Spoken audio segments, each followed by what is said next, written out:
Create a dedicated canning station that centers on water access, heat resistance, and organized workflow.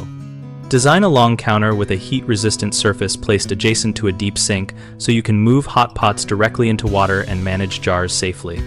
Install a high-flow faucet with a flexible hose and a separate pot filler mounted over the counter to fill large canners without carrying heavy pots.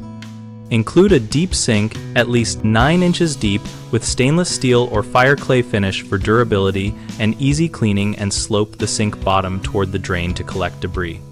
Plan storage for jars and lids in clear, labeled bins on open shelving near the workstation, and keep a dedicated drawer for sealing tools and magnetic strips for jar lifters.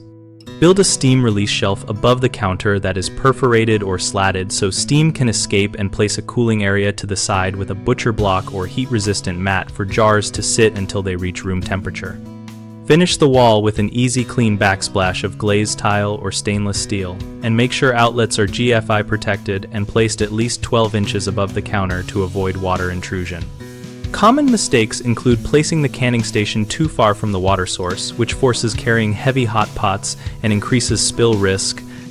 So move the main work surface adjacent to sink and add a pot filler to eliminate lifting.